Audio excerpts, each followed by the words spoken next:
Today we are going to look into forging resilience in a shifting world. So we are gathered here to discuss more than just production. We are here to master a strategic playbook for the global steel ecosystem. Our focus is on three critical parameters, or we can say critical pillars rather. Uh, the one of them is securing our supply, number one, protecting our margins, number two, and leading the green transition, which is also matter of a great importance in our future attempts to become a part or a player in the green transition. But to afford this resilience, we must first understand the external forces that are trying to break our progress. Then only we can have got a good planning. So, as we can see, a system under global stress is shown. That pressure comes from a macroeconomic convergence of risk.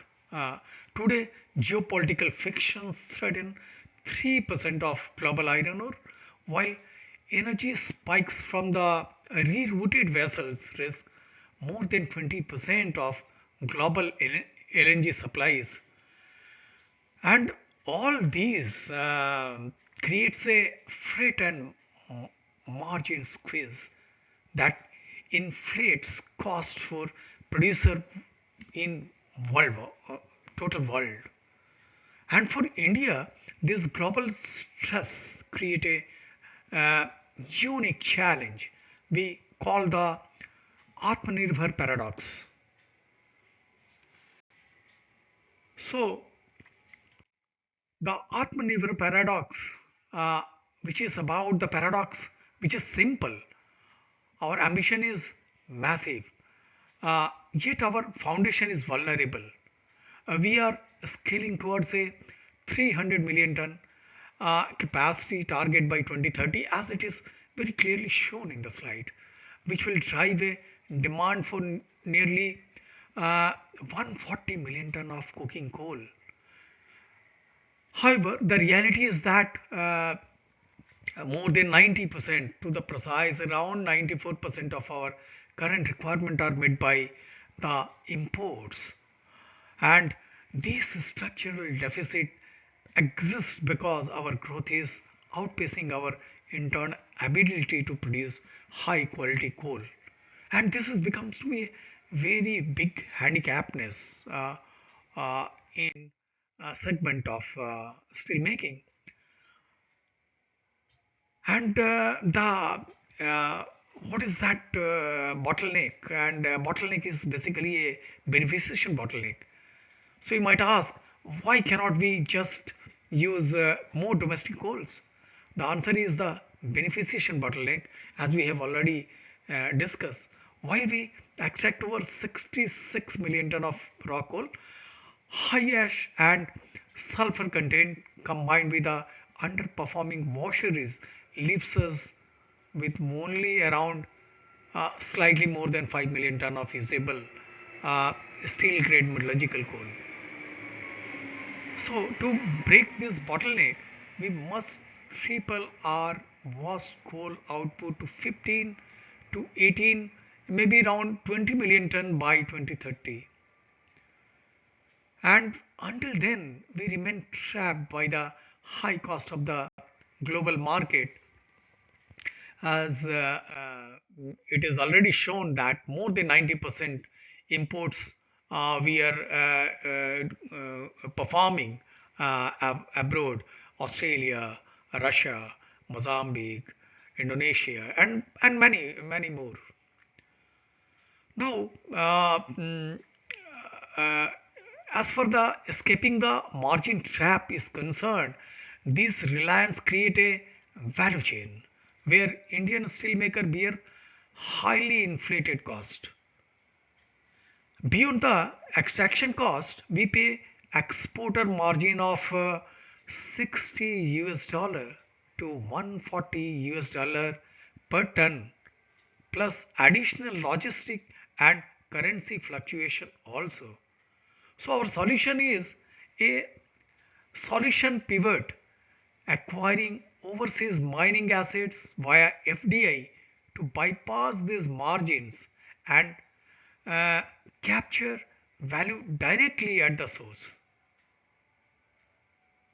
But while we acquire asset, we must also diversify our routes.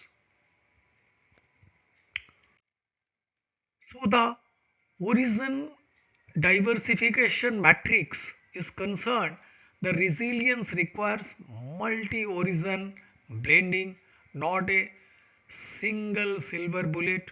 We are shifting from a heavy reliance on Australia, which faces high weather disruption risk, to a matrix including Russia's eastern maritime corridor, Mongolia's overland routes, and emerging plays in uh, Mozambique and Canada also.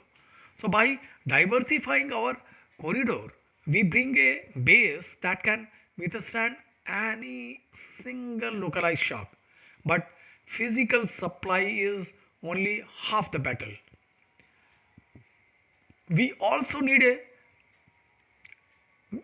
we also require a defensive buffer. So, what is that defensive strategy? Uh, this is about a national stockpile.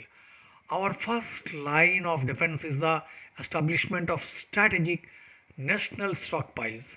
By using public-private model to co-invest in a reserve infrastructure and developing port partnership near entry points, we can drastically reduce vessel turnaround times.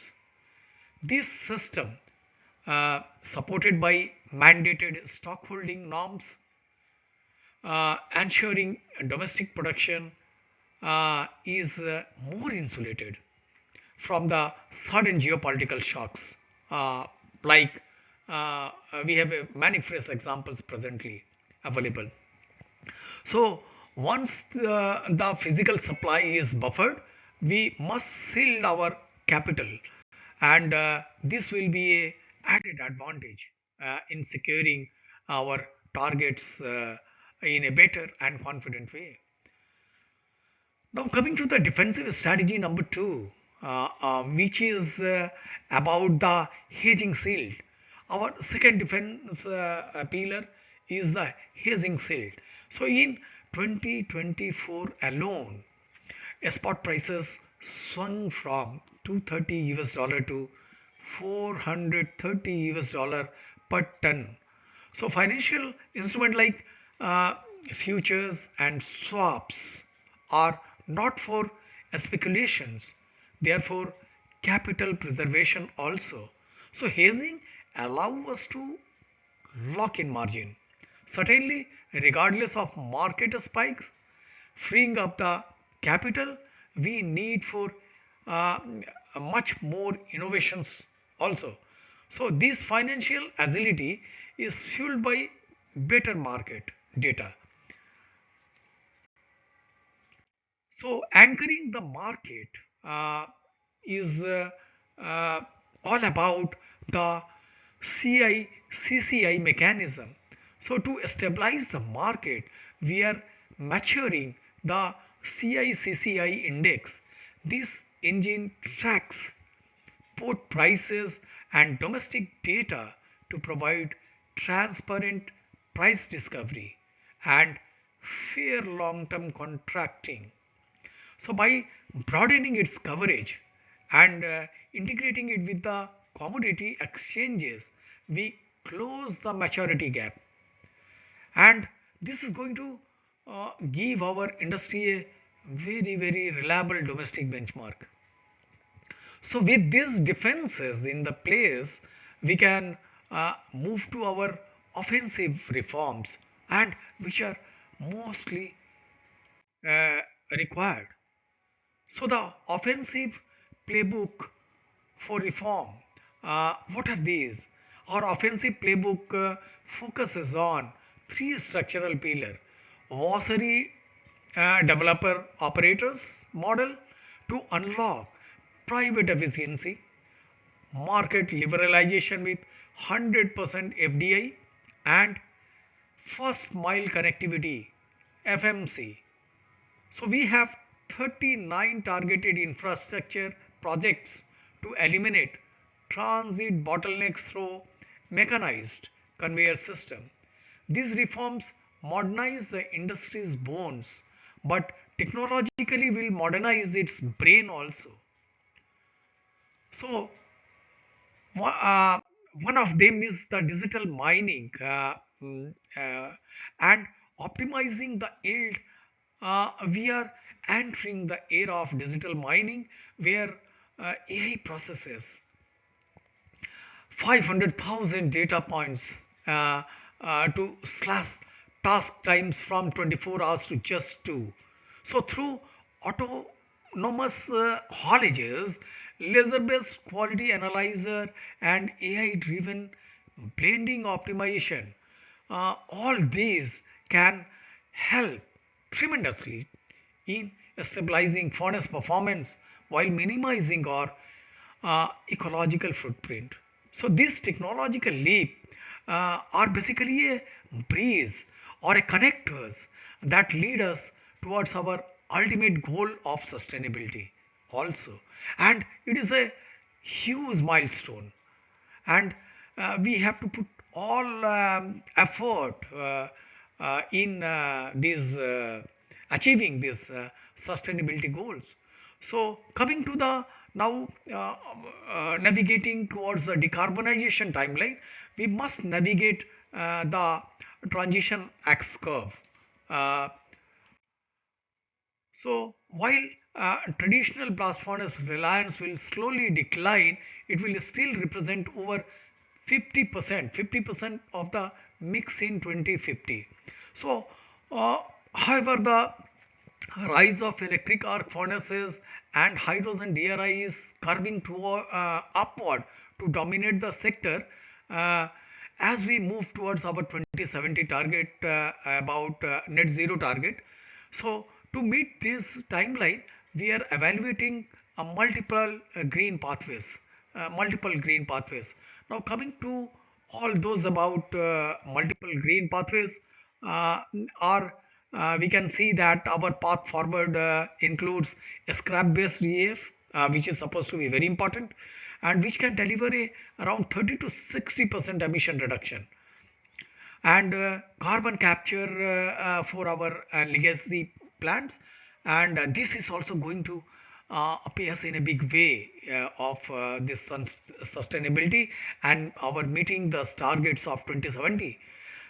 So in the long run, we can say that hydrogen DRI supported by hydrogen National Green Hydrogen Mission, which aims for over 60% reduction, are also a wild way to achieve the sustainability goal in a easiest and effective way. So these technologies are ready for maturing, but we must still balance the books to make them viable, and this is one of the most prime target. So overcoming the green premium is all about the transition which carries a heavy burden and which is about a green premium.